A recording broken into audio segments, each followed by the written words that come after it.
Assalamualaikum warahmatullahi wabarakatuh. Salam sejahtera bagi kita semua.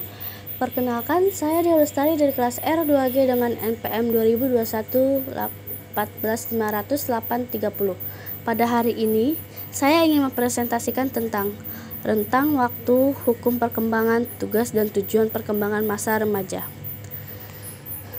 Rentang waktu perkembangan masa remaja. Batasan remaja menurut WHO adalah suatu masa di mana secara fisik individu berkembang pertama kali ditunjukkan dengan gejala seksual sekunder sampai kematangan seksual.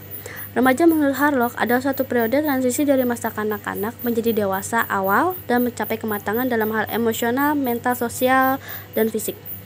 Dapat disimpulkan bahwa remaja adalah suatu masa peralihan dari masa anak-anak menuju masa dewasa dengan batasan usia antara 10-20 tahun. Dengan menunjukkan kematangan fisik, psikologis, dan sosial dari masa peralihan tersebut, remaja relatif menjadi mandiri secara sosial. Hukum perkembangan masa remaja. Yang pertama, hukum konvergensi. Hukum ini menekankan kepada pengaruh gabungan antara pembawaan dan lingkungan menurut William Stern.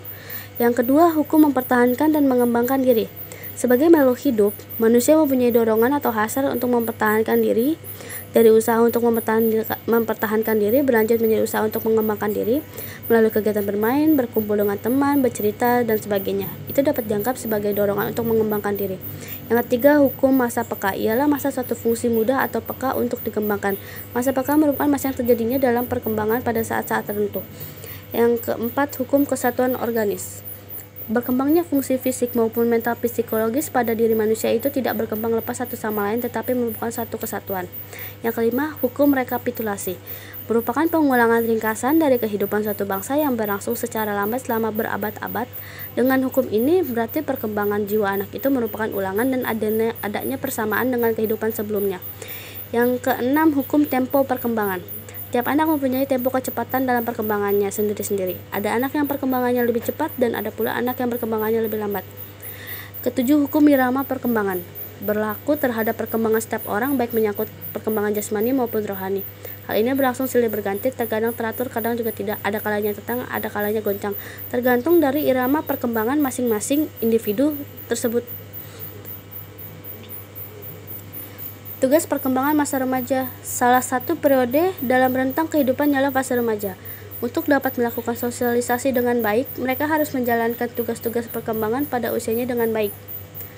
Apabila tugas perkembangan sosial ini dapat dilakukan dengan baik, mereka tidak akan mengalami kesulitan dalam kehidupan sosialnya serta akan membawa kebahagiaan dan kesuksesan dalam menuntaskan tugas perkembangan untuk fase-fase berikutnya.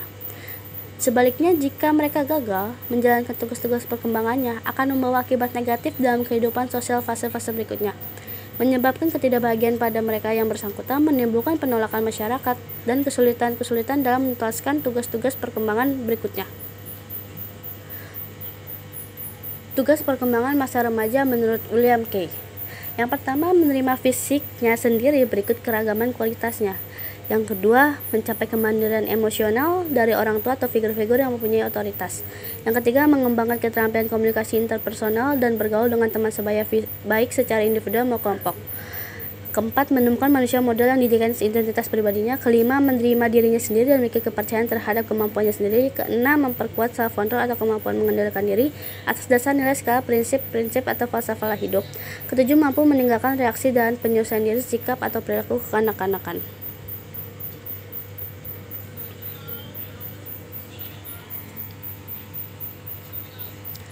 Tugas perkembangan masa remaja menurut Havighorst. Yang pertama, menerima kenyataan terjadinya perubahan fisik yang dialami dan dapat melakukan sesuai peran dengan jenisnya secara efektif dan merasa puas terhadap keadaan tersebut. Kedua, belajar memiliki peranan sosial dengan teman sebaya, baik teman sejenis maupun lawan jenis sesuai dengan jenis kelamin masing-masing.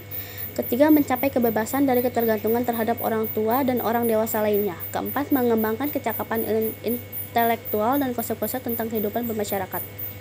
5. Mencari jaminan bahwa suatu saat harus mampu berdiri sendiri dalam bidang ekonomi guna mencapai kebebasan ekonomi. Keenam, mempersiapkan diri untuk menentukan suatu pekerjaan yang sesuai dengan bakat dan kesanggupannya.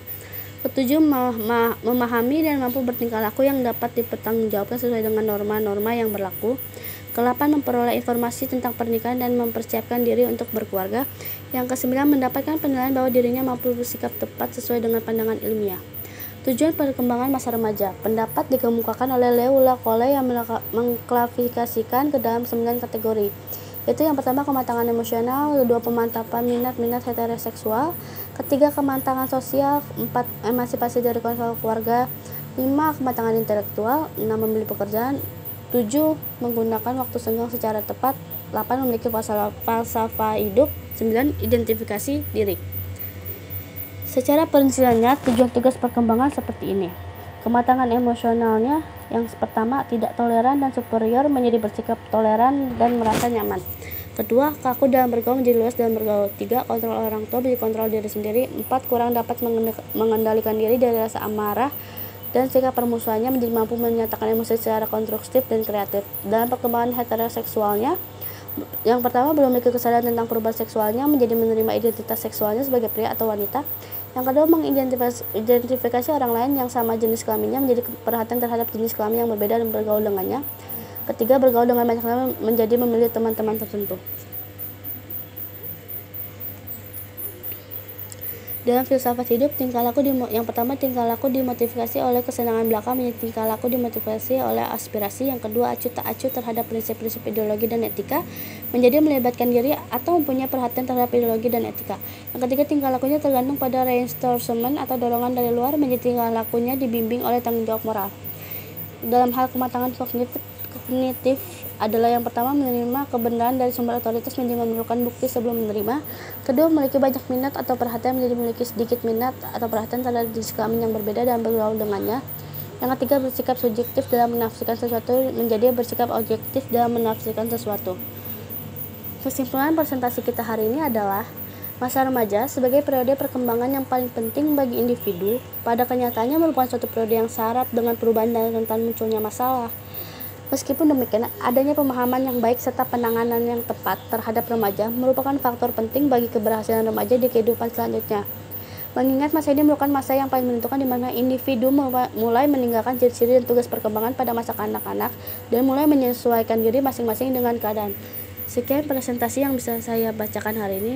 Wassalamualaikum warahmatullahi wabarakatuh.